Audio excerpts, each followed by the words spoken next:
Welcome back everyone to another video, and in this one we look at an old and rather rare GPU, and I'm again trying it with my phone. Hopefully it all comes out sharp and the audio is fine. Yeah, so it's all on my phone. I'll be editing on my phone, so I'm just trying this thing out where I can like quickly give you hardware updates, and when I have to actually produce a proper video I can do it on my regular setup. So this one is the GeForce GTX GFX 5500 or 5500 5500, whatever you want to call it. It's based on the NV34 chipset, the B1 variant, which is sort of a overclocked version of the earlier variant which was used in the 5200. I don't know a whole lot about this. It was sort of before my time, before when I got into all of this stuff. And yeah, I'm just giving you a good close up. I'm not sure if a flash is needed at this point, but here you go. Even with a nice flash, here's a focused close up, and here's on the back side, not much. And one of the things about these GPU is I'm not sure if this particular variant or the ones you get new or refurbished these days, something that looks good and it's not, all gunked up with rust, if that actually is a refurbished part or a completely remade part with like they found plans online and they have chips laying around and they just use that to make it. So not sure about that, because you see the nVidia logo looks a bit off color, and this printing doesn't really look that great. And of course I'm sure the official cards would have looked much better anyways.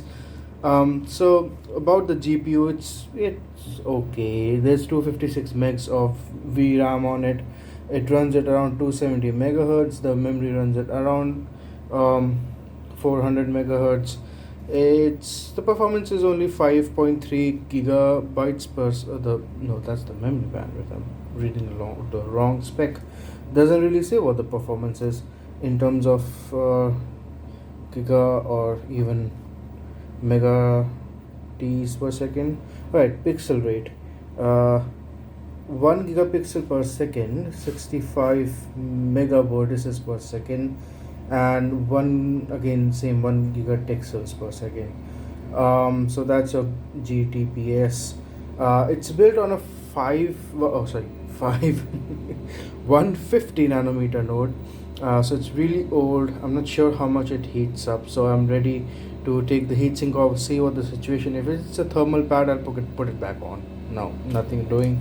If it's like old crusty thermal paste, then I'll probably give it a decent thermal paste. I mean, there's no need for it, but just extracting a bit more life from it. And Yeah, apart from the IO, it has like DVI, VGA, S-video. DVI I think only does. I don't think that DVI does HDMI. I'm not entirely sure it could, but I don't think so. I don't think it has that. Apart from that, I did notice one more thing, so I'll grab something. Right, so I didn't have a PCI card. I did have one PCI card before this, and this is it. This is the Radeon Rage XL. So very basic card, only good enough for VGA out, especially since not even the Linux kernel fully supports it. So it just does VGA out. Just 8 megabytes of frame buffer memory. Look at that. That's an Intel flash chip. If I even bring that closer, so that thing is pretty neat, and I've seen a lot of it in old hardware. So Intel used to have their own flash chips, and they were pretty famous. Now on this particular board, if you look at the flash chip here, the layout seems very similar, apart from that it now uses a modern flash chip.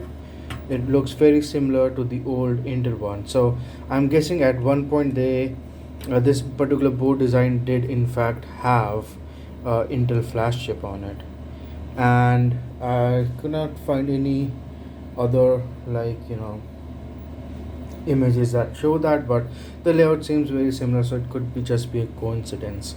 So I'm going to open it up, see what the thermal situation is like on the other side. The mounting isn't too difficult to work with, so just to push screws and you push them out, and that opens it up. So here you have it, and I'm having a bit of a trouble to get it off. Oh, there it is. So yeah, it was thermal glue, although no, thermal compound, although it seems in a pretty good state. So I can probably put it back out, but I wanted to show you guys how the um, sock actually looks like. So the GPU. Yeah, that's what happens when you work in the embedded space. Everything's a sock. Um, so let me wipe that down.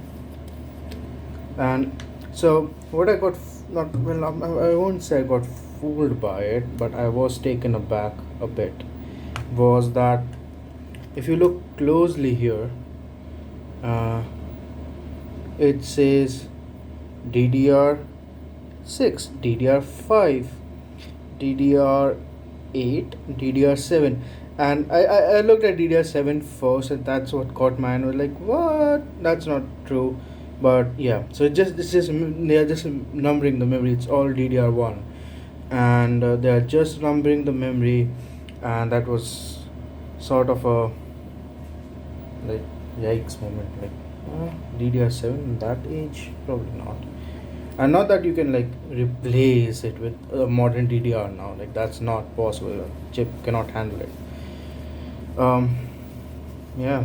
Well, it's GPU cleanup time.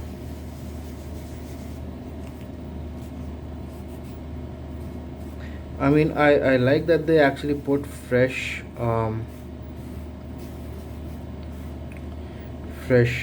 goop on it. Otherwise, like my VR board, just the VR, I don't know what to call it, the VR x86 board that I bought some time back, did not have that done, so it did say refurbished, but it did not by any means had its thermal compound replaced, and it was all crusty and was getting hot, so I had to do that. But for the most part it now seems okay, and I can show you the sock up close, and here it is. Focus, there you go. So yeah, I don't know what much to make from it. It's not even a die shot. It's covered with epoxy or whatever stuff they're using back in the day. So looks like I will have to, even though it already had fresh goop, I'll have to replace it, since I uh, did remove it and show it to you. But no harm done. It's all good. So I think it's at max 10 to 15 watts. Like this heatsink, I don't think could cool more. Maybe 20. Maybe 20. And that is also stretching it a bit. It's not more than that. There's no way. So yeah, so the performance, it's not even OpenGL 2, it's 1.5. The performance wasn't super great. So why did I buy this in the first place? Is because the system I want to use with is a very powerful, and I mean really powerful. It's a 3.3 gigahertz, no, not 3.3, but 3 gigahertz P4, and sadly that motherboard does not have an AGP port or a PCI Express port for that matter. It only has a PCI port, the old school one. Now graphic cards back in the day only came in old school, either AGP, or very very rarely like this one on PCI. And this particular graphic card is most famously bought as an AGP card, and those were like the graphic specific interface. It didn't connect to anything else. It was much faster, and had a higher priority in terms of PCI lanes. I'm not sure if that is actually correct, but mostly. It had a higher speed. But since I didn't have any AGP, I wanted to game on that thing. So something that can is actually better than the integrated Intel family is better all around for that system. So I did buy this board specifically for it, and this is where it goes next. So I will pause this, bring on the P4, and we'll put it in. And here's the P4 system. You can't see it because it's huge and it's also heavy. It's made of solid something. Like, it's heavy. Maybe it's cast iron. Doesn't feel like it, but like the entire case is so heavy that it feels like it almost is comparable to my NAS. And there's not a lot of hard drive in it. I think just two. And it's really really heavy. The So now that I've opened it, you can see the beefy CPU cooler, because it is a darn beefy CPU. So, like, I don't know what to compare it with. Here's electrical tape. That's how huge that is. And it's also tall. It's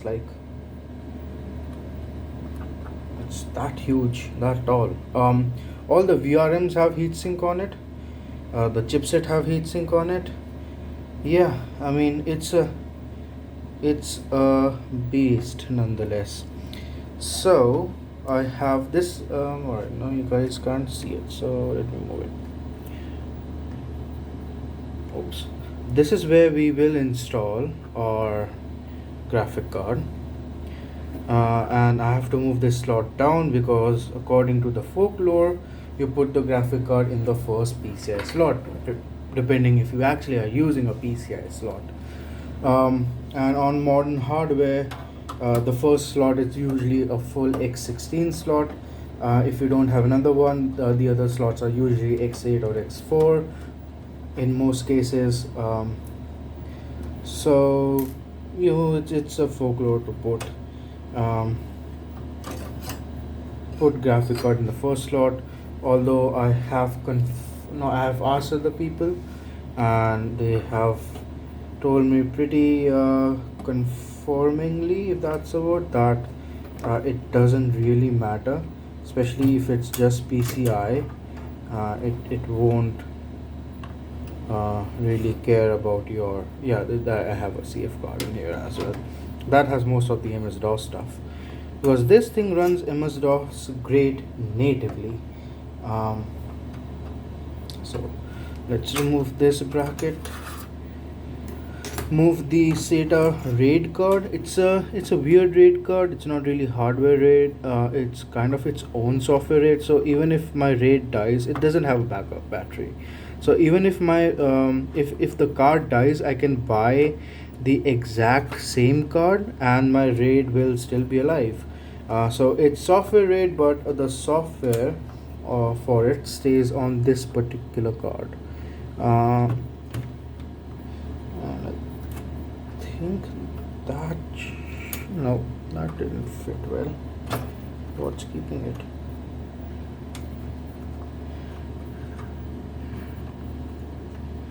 Well, let's move the cap. I think that cap's also like swollen and stuff. I have to recap this thing once I get the chance. That took some force to get in there. Looks well good enough.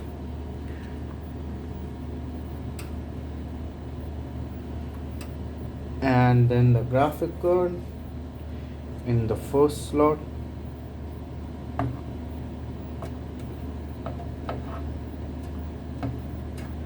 Oh, I almost forgot to plug the fan. Almost. There you go. Now it can stay cool inside this case. I'm just trying to figure out how to slot this thing.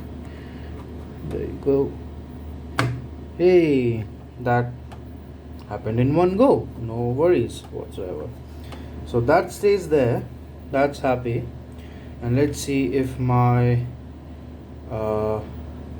CF extension still fits, because I do like to have the CF card outside. Yep, it, yeah, barely bumps. Cool, looks good. Alright, so now if the BIOS actually accepts this board, then the display will actually light up as soon as I power it on. So it's powered on, and once it beeps I should see the display. There's the G4 BIOS VRAM initializing, and here is your graphics card. Let's see what it boots into. So you can see the RAID utility is up, and now there is FreeDOS on the CF card. So yeah, loads into DOS. There you go. Like, yeah. So benchmarks are coming on the next video. This was just like installing it, trying it out, stuff like that. So yeah, proper benchmarks, not DOS ones, proper Windows XP and Linux benchmarks in the next video. Talk to you then.